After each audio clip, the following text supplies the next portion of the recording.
Hello everyone. तो आज की वीडियो में हम बात करने वाले हैं WBJE 2025 जो भी बच्चे दिए हैं उनका जो है OMR जो है फाइनल आंसर की जो है वो रिलीज कर दिया गया है। तो उसके बाद जो है रिजल्ट का डेट क्या रहने वाला है, कब तक हमारा रिजल्ट देखने को मिल सकता है, एंड साथ ही साथ आपके जो काउंसलिंग है वो कब स्टार्ट होगा एंड हमारा नेक्स्ट प्रोसेस क्या होना चाहिए।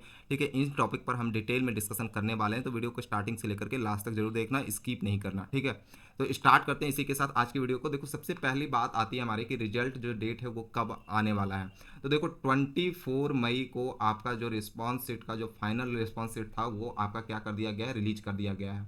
ठीक है, 24 मई को वो फाइनल जो आंसर की है वो रिलीज कर दिया गया है, फाइनल आंसर की। ठीक है, तो आपका जो रिजल्ट की अगर हम बात करें तो रिजल्ट की जो संभावना है वो आपका नेक्स्ट वीक, ठीक है, रिजल्ट जो है वो आपका रिजल्ट डेट जो है वो नेक्स्ट वीक आपको, ठीक है, नेक्स्ट वीक जो है वो आपको वेडनेसडे या थर्सडे को आपको ये रिजल्ट देखने को मिल सकता है। ठीक है, वेडनेसडे या फिर थर्सडे तक आपको रिजल्ट जो है वो देखने को मिल सकता है। एंड आगे का जो प्रोसेस है वो क्या करना होगा, तो उसके बाद हमारा आएगा काउंसलिंग का प्रोसेस। ठीक है, और काउंसलिंग के प्रोसेस के लिए हमें क्या करना होगा, तो हमें सबसे पहली बात तो हमें रजिस्ट्रेशन करना होगा। ठीक है, वन सेकेंड।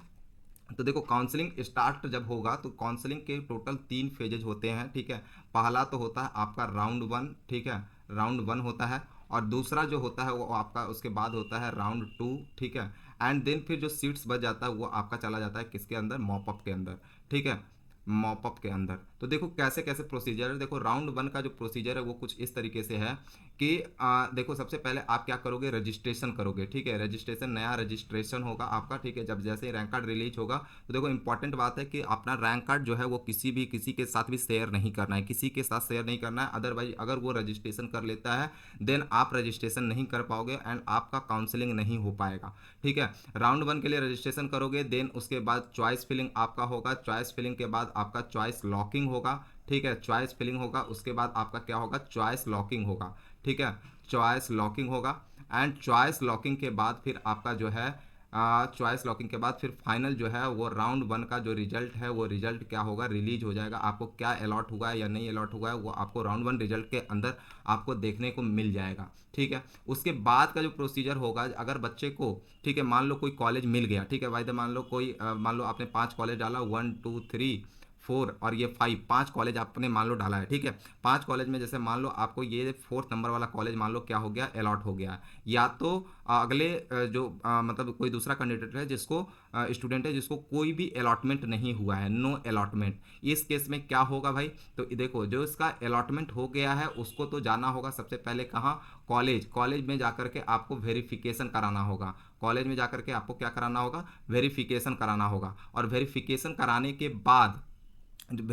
कराने के बाद फिर आपके पास, फिर आप चाहो तो वहाँ पर जाकर के एडमिशन ले सकते हो फर्स्ट अलॉटमेंट में ही, और चाहो तो यहाँ से क्या कर सकते हो, आप अपग्रेड कर सकते हो। ठीक है, अपग्रेड करोगे तो अपग्रेड करने के बाद क्या होगा कि मे बी नेक्स्ट टाइम में जो है आपको ये तीसरा नंबर वाला कॉलेज, दूसरा नंबर वाला कॉलेज, या पहला नंबर वाला कॉलेज, या फिर चौथा ही रह जाए।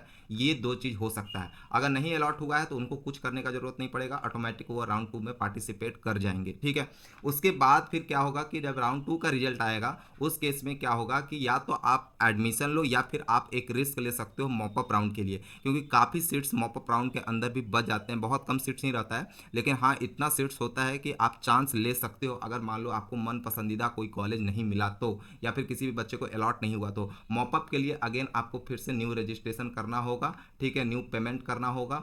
ठीक है, तो इसका जो डेट है ये डेट तो अभी तक रिलीज नहीं हुआ है, लेकिन काउंसलिंग जो स्टार्ट होने की संभावना है वो आपका पकड़ लो 15 जून के बाद ही स्टार्ट होगा, आफ्टर 15 जून। ठीक है, आफ्टर 15 जून जो है वो आपका क्या होगा, काउंसलिंग जो है वो स्टार्ट हो जाएगा। तो भैया इस बीच में हमें क्या करना है, तो इस बीच में आप क्या करो, कॉलेज से रिलेटेड जो भी डिस्कशन है वो डिस्कशन करने के लिए ऑनलाइन का रजिस्ट्रेशन से लेकर के आपका पूरा अपग्रेडेशन राउंड तक का हेल्प पाने के लिए आपको क्या करना है, इस पे ये जो हमारा नंबर आ रहा है इस नंबर पे कांटेक्ट करना है। एंड आपको क्या कर लेना है, मेंटरशिप प्लस काउंसलिंग प्रोग्राम जो 249 का है उसको परचेज कर लेना है, ताकि आपको हमारे पर्सनल ग्रुप में ऐड कर दिया जाए। और वहाँ पर कई सारे एक्सपर्ट्स हैं जो आपको बताएंगे कि कौन कौन सा चॉइस फिलिंग में आपको रखना है। 1-to-1 मेंटरशिप होगा, साथ ही साथ सीट अलॉटमेंट में आपको जो सीट अलॉट होगा तो उसको एक्सेप्ट करना है या नहीं करना है, या फिर अपग्रेडेशन राउंड में जाना है या नहीं जाना है, ये सारा कुछ आपको जो है इसी प्रोग्राम के अंदर देखने को मिल जाएगा। अगर बाय द वे आपका जो रिव्यू सीट्स आ गया, इसके बाद अगर आपको लग रहा है कि नहीं हमें कोई अच्छा कॉलेज नहीं मिल रहा है, ठीक है,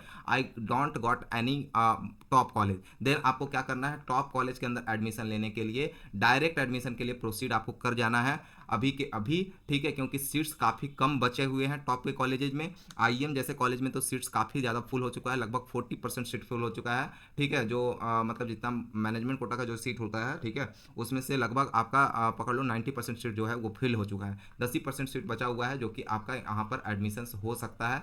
तो इसीलिए आप फटाफट जा करके सीट अपना बुक करवा लो एंड एडमिशन करवा लो, ठीक है।